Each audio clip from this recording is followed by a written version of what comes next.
You have chosen a fantastic film. Thank you. Yeah, well, John and I go back a long way, and he emailed me and asked if I'd be interested in doing an evening like this, and I didn't think about it at all. I just went, yep, instrument. And John said, oh, that's an interesting choice, and I thought to myself, well, there aren't any others. And it's a fantastic choice as well, because I think in terms of music documentary, it doesn't get covered as much as a lot of other films. I think probably because it came out on their own label. Yeah, I mean, it was very much, well, okay, we're launching straight into this. I mean, it's interesting that you use the word documentary, because it's arguably not a documentary. The band themselves were very much involved in making the film. Jem Cohen, the director, was a friend of theirs from high school who was with them all through their early days and captured a lot of their early stuff, but they very much edited the film themselves and are very much in control of it. So it's not like an external look at a band and a dissection of who they are. It's very much them presenting their case to the world for themselves as a band. So yeah, which makes it a slightly weird film. And kind of on that kind of case, I'm really interested in kind of what you make of that, because is it the band's responsibility? Is it the musician's responsibility to control their image? In this film, they talk about that right at the beginning. One of the first things they say actually is either other people control your image for you, or you try and control it yourself, and it doesn't always work. Well, I think a lot of it comes down to the fact that Fugazi is such a completely unique band. In some ways they were the anti-image band, they were the punkest of the punk bands. For those who don't know, they came out of the ashes of Minor Threat, playing music that was a lot punker than Minor Threat in a way, in the sense that it was rather than being kind of formulaic, kind of angry white music, it was mixed in crazy influences. Famously, Ian MacKaye told Guy Picciotto he wanted to make music that sounded like James Brown when they were going to form Fugazi, which for someone from Minor Threat is mad. And they had this they ran their own label. They had stickers on the back of the records that said "Don't pay more than a certain amount for it." They had price limits on their gigs and all this kind of thing. And so in some ways they were the punkest band ever, but within all of that they had this huge image as well. And this film is very much it's interesting to think about whether or not it's myth making. Because in some ways it's very self-conscious myth-making. In other ways it's an attempt to just present who they are. And maybe that's the same thing, because they were legends.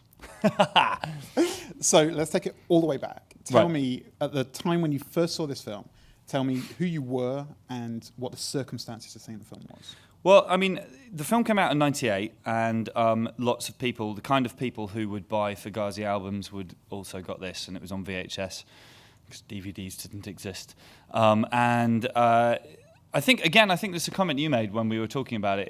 There was a 3 or 4 year period where it was just on in everyone's house all the time.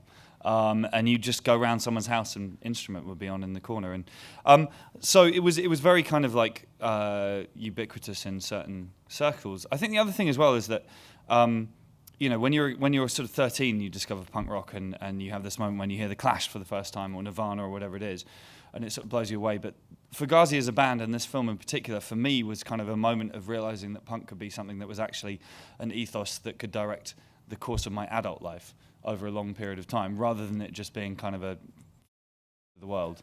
It was a kind of ethical structure for living in a way. So who were you? Like at the point? I was an angry punk kid. I'd started going to hardcore shows.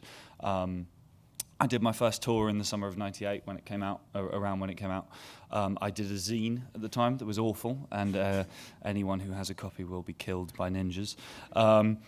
Knee Joke put out. We self-released our first record using a CDR drive, which was quite high tech in 1998.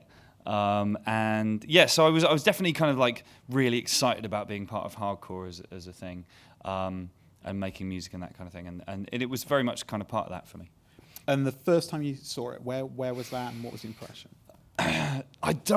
Probably at my mate Chris's house, at a guess. I couldn't tell you exactly. This is one of the things, I actually deliberately didn't rewatch the film in preparation for this, because I want to watch it now with everyone else. But I did watch it about 100,000 times in the 90s. And it got to a point where I did know, not that it's a scripted film, but I did know quite a lot of the script off by heart. And this is something that we were talking about just on the way in, which I told you I'm going to force you to do. How many people have actually seen the film, just by show of hands? Okay, not that many, which is great. Yeah. So, although it's technically a spoiler, it's not exactly Star Wars, so it doesn't matter. No, there's a famous scene in Million Dead. We had a B-side we never actually released, and the song was called Ice Cream Eating Mother. And the reason is there's a famous scene in the film where Fugazi had a big thing. They were the first band to sort of really try and take a stance against sort of macho violence at their shows as a hardcore band. And there's a bit where Guy Picciotto just rips the out of a guy in the crowd by kind of going, "You look tough now, but I saw you outside eating ice cream. And I thought, that guy looks swell. He's having a swell day. He's eating ice cream. You're an ice cream eating mother." So we had a song called Ice Cream Eating Mother. And it's just one of my favourite bits of cinema ever. And that scene in particular, like that's one of those things, like when you're kind of very familiar with this film and you kind of grow up with it, and it was at that kind of very crucial time. It kind of defines a lot of things. There are a lot of live performances in there which are kind of iconic, and there are lines that are iconic, and there are attitudes that are iconic, and that kind of permeates Fugazi as well. Yeah. Well, it's interesting to say that. An awful lot of the film is live performance, and I think that the thing that made Fugazi and makes Fugazi the most important punk band, to my mind, is that, there was a lot of... I mean, the obvious comparison for me is The Clash. I do love The Clash, but I often feel like their rhetoric outran their music. What I love about Fugazi is that they were a genuinely revolutionary band as musicians. The noises they made and the way they made them were completely off the chart. And it's arguable in their first two records they invented about 5 new genres. Emo, mathcore, everything. They musically walked the walk as well as talking the talk. They didn't just put on DIY shows where everyone was welcome. They put on DIY shows where everyone's welcome, then played this completely weird funk-punk hybrid that was unlike anything that had ever come before, and arguably since. So I'm interested in this idea that you watched this hundreds of thousands of times when you were a kid. That might be an exaggeration. And then you found yourself in a situation where you were in the spotlight and where people were documenting you. Yeah. How did the film... I want to know how the film influenced you in that way, like how it influenced your approach to being documented and presented. Well, that's an interesting question. I mean, I think that there's a verite to the film which I think is really cool. There are moments in it where you see them not being still alive, them kind of fucking various bits up, and there's some studio sessions in there where they clearly aren't entirely sure what they're doing. I quite like that.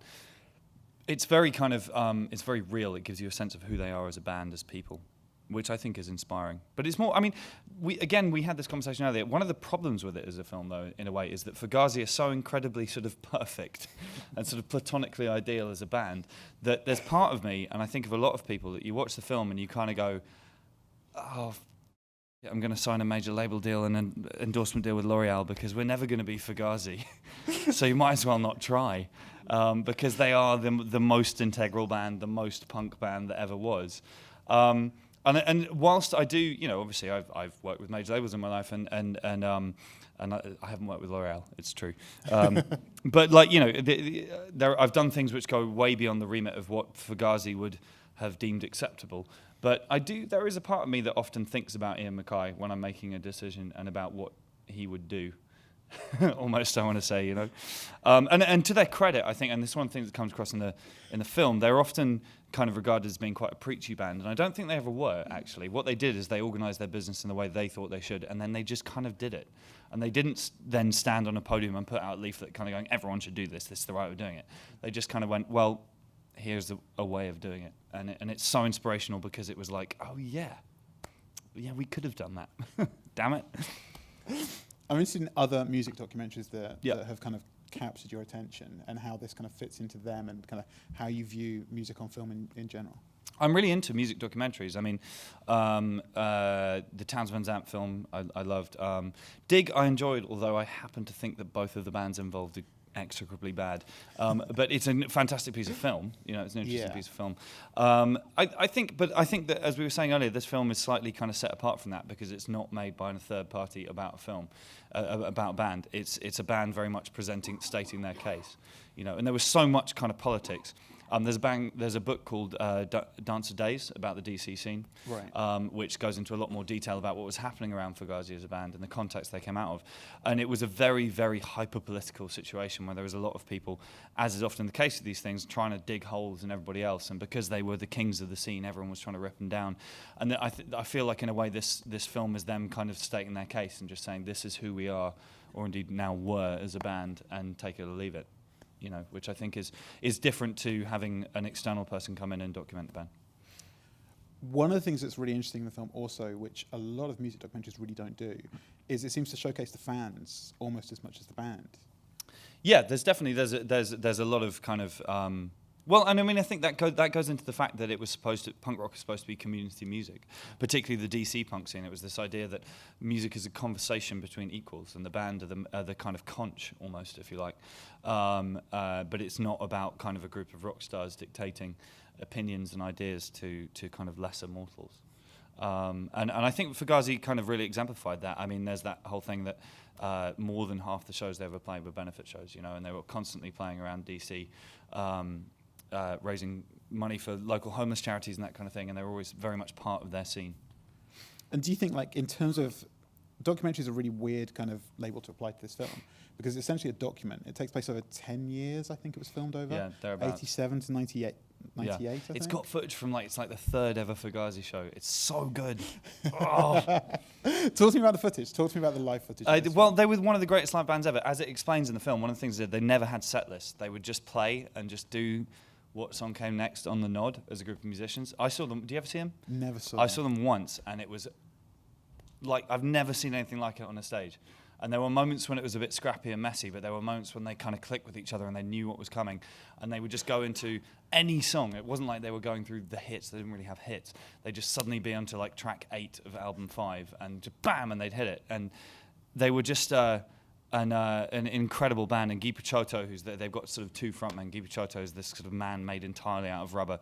And there's a bit in it where he's like he puts himself through a baseball hoop halfway through a song that's hanging over the stage they're playing on, whilst singing.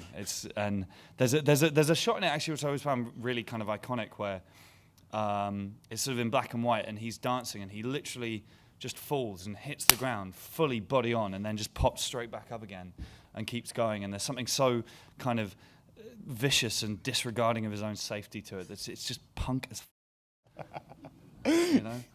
In most documentaries and music documentaries, there's kind of an interview core going through it, which you don't really feel in this film at all. No, there's not. Well, I love the way, my favourite interview, and there's a bit where it's from the 90s show Headbangers Ball.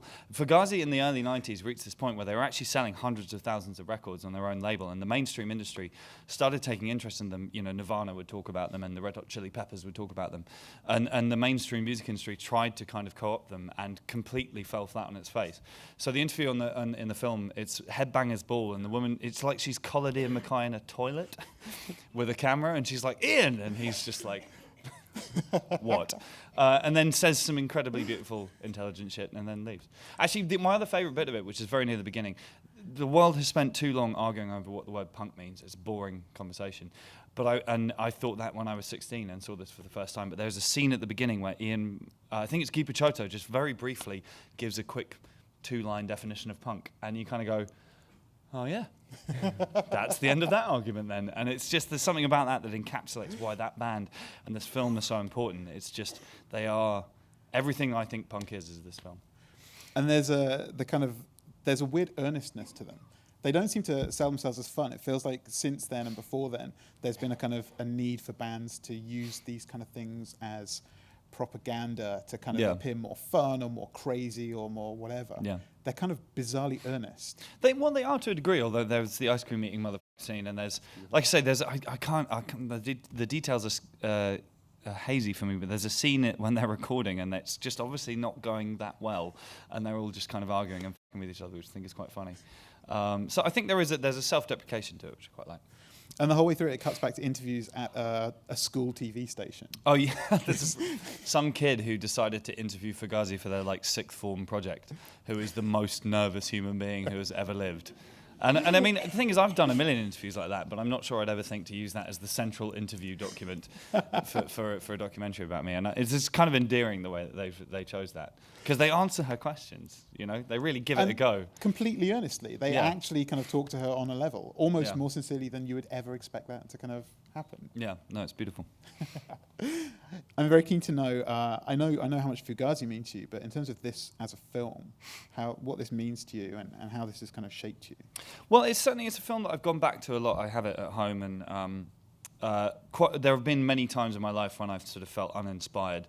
and this is a film to put on in that moment. Because again, I think the really important thing is that the thing that everyone talks about with Fugazi and with this film are the kind of politics and the ethics, but it's also, as I mentioned earlier, it's as musically exciting to me as well. Their usage of the standard rock and roll format to make incredibly unstandard rock and roll music, I think, is really inspiring to me. Yeah. So, tell me why this is an important film. It's an important film because it successfully presents or documents, or however you want to put it, what I think is probably the most important band to come out of punk rock as a genre. Yeah. And they're not the most well-known punk rock band in the world, and there's a reason for that, which is that they weren't interested in being well-known. But I think that I don't think the world will ever see the likes of Fugazi again. They're broken up now. Well, they're on hiatus, but it's been 15 years old now that they've been on hiatus.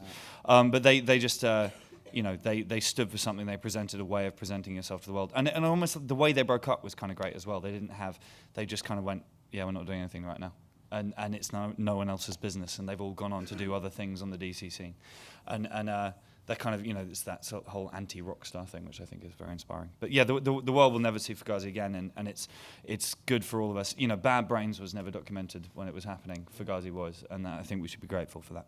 And it was all documented by Jem Cohen as well. I mean, who that's is the a great interesting thing filmmaker, about this. Yeah. Cool. So for the people who haven't seen this film, before we leave the stage, You ice cream eating. What do you hope that they're going to take away from this? I hope have you shown this? I hope that you'll come out of it realizing that that rock bands don't have to be the f***ing Kings of Leon. Do you know what I mean? Like, it's just they just everything about them was radical and was exciting and was revolutionary and was punk to their very core, and it's just exciting, and it makes me excited. I'm very excited to watch it again. Let's do it, ladies and gentlemen. Frank Turner.